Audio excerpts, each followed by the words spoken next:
안녕하세요. 월요일 아침 굿모닝 RT 안희묵 목사입니다. 어떻게 오늘 힘찬 하루 출발하셨어요? 코로나에도 힘들어 죽겠는데 태풍이 연이어 계속 올라오니까 너무 괴롭고 답답하네요. 그런데 여러분 이거 아세요? 태풍이 꼭 우리에게 나쁜 것만은 아니다. 당장은 여러 가지 피해가 있을 수 있지만 태풍이 불어온 또 태풍이 많았던 해의 그 다음 해는 풍어, 고기가 많이 잡힌다네요. 실질적으로 우리가 태풍의 유익도 있습니다. 중국에 홍수가 많이 나서 민물이 바닷가에 굉장히 많이 밀려 나왔잖아요. 그래서 염도가 낮아져서 우리 남해와 서해 쪽 근해에 살고 있는 어류들이 심각한 피해를 당할 수도 있었는데 이 태풍으로 인해서 염분이 어느 정도 맞춰지는 바람에 괜찮아졌다라고 하는 또 막간의 뉴스도 보았습니다.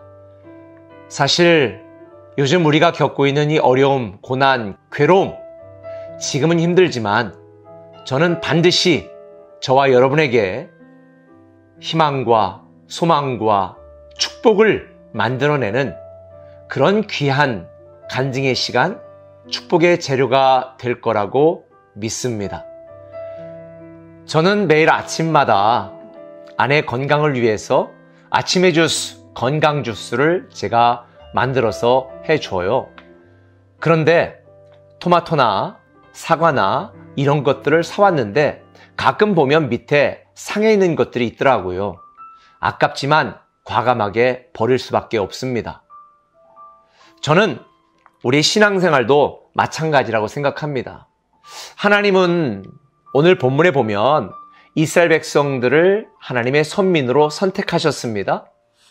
그걸 이렇게 표현하시는 거예요.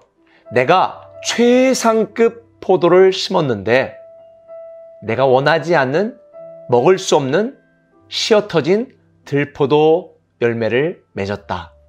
그게 바로 이스라엘 백성들에 대한 기대가 무너진 것을 표현하는 것이죠. 하나님께서는 이스라엘 백성들이 하나님의 영광이 되고 하나님의 자랑과 기쁨이 되는 그런 백성이 되기를 기대했는데 이스라엘 백성들은 하나님을 섬기지 않고 사랑하지 않고 마치 상한 토마토, 상한 사과, 썩은 바나나처럼 하나님이 눈물을 머금고 버릴 수밖에 없는 그런 쓸모없는 민족이 되었다는 한탄입니다. 결국 부패하고 타락하고 죄를 지은 이스라엘 백성들의 현재 모습에 대해서 17절에 보면 이렇게 이야기합니다. 만군의 여호와께서 이와 같이 말씀하시되 보라 내가 칼과 기근과 전염병을 그들에게 보내어 그들에게 상하여 먹을 수 없는 몹쓸 무화과 같게 하겠고 내가 칼과 기근과 전염병으로 그들을 뒤따르게 하여 그들을 세계 여러 나라 가운데에 흩어 학대를 당하게 할 것이며 내가 그들을 쫓아낸 나라들 가운데에서 저주와 경악과 조소와 수모의 대상이 되게 하리라. 썩은 무화과 나무 열매처럼 되어서 사람들에게 조소와 조롱과 수모를 받는 그런 대상이 될 수밖에 없었다. 이걸 이야기하는 것입니다. 저는 요즘 우리 한국 기독교 또 성도들을 보면서 마치 오래전에 이스라엘 백성들처럼 그런 상황 속에 수모를 당하고 있지 않은가라는 생각을 하게 됩니다. 하나님이 그러셨을까요? 하나님이 일부러 우리를 조롱거리로 취급하셨을까요? 아닙니다. 이스라엘 백성들이 그렇게 되고 사실 우리가 그렇게 수모와 고난을 당하게 된 이유는 자업자득입니다.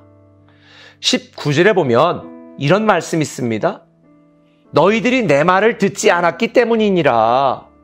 내가 내 종 선자들을 너희들에게 꾸준히 보냈으나 너희는 그들의 말을 듣지 않았다. 너무 가슴 아프지 않아요? 너무 속상하지 않아요? 왜 이런 어려움과 고난과 수모를 당하나요?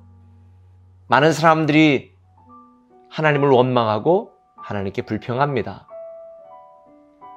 근데 여러분 이거 아셔야 됩니다. 하나님께서는 꾸준히 끊임없이 계속해서 그렇게 하면 안 된다고 말씀하였음에도 불구하고 우리가 하나님의 말씀을 듣지 않았기 때문입니다.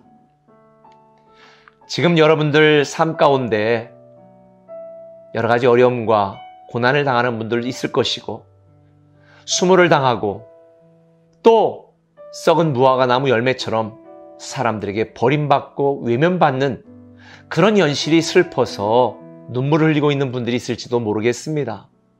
그런데 여러분, 그럼 우리는 이렇게 우리의 인생이 끝나고 비참한 걸로 새드 엔딩, 슬프게 끝나야 되나요? 그렇지 않습니다. 하나님께서는 우리에게 이 10절에 이렇게 말씀하셨습니다. 그런즉, 이 그런즉이라는 말씀이 너무 반가운 거예요. 왜? 다시 회복되고 다시 살아나고 다시 일어날 수 있는 가능성이 여기에 담겼기 때문입니다. 그런즉 내가 예루살렘에서 바벨론으로 보낸 너희 모든 포로여 여호와의 말씀을 들을지어다. 여호와의 말씀을 들을지어다. 네, 다시 우리를 사랑하시는 하나님의 말씀을 들으면 됩니다. 이것을 영적인 용어로 회개라고 말합니다. 여러분, 오늘날 성도들이 일부 오해하고 있는 것이 있습니다. 회개는 꼭 눈물, 콧물 흘리고 하나님 앞에 저 잘못했습니다. 용서해 주세요. 이렇게 하는 것만을 회개라고 착각하고 있습니다. 네, 그것도 회개의 중요한 부분이고 중요한 모습입니다.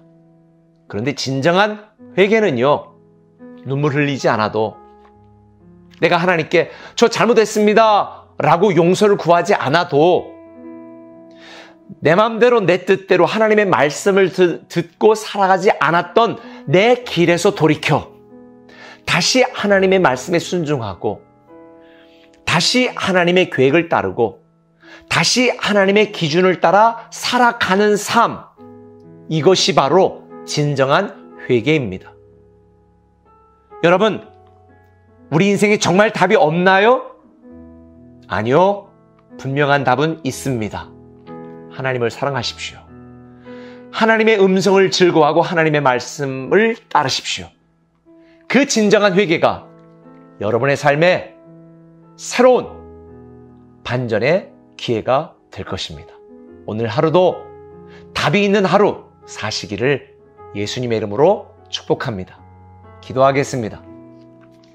하나님, 우리가 인생을 살면서 정말 내 인생이 답이 없다고, 아니 어디에 답이 있냐고 많은 사람들이 찾고 헤맵니다.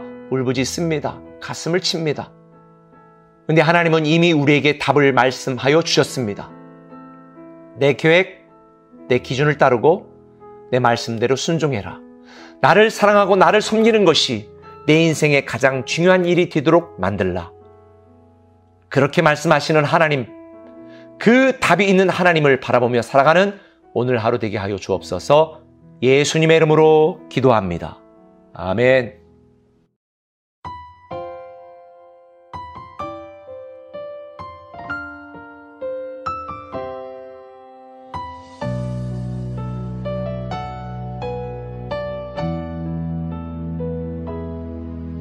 두려워 말라 너와 함께 함이니 놀라지 말라 나는 내 하나님 됨이니 무서워 말라 내가 널 도와주리니 너는 마음에 염려치 말라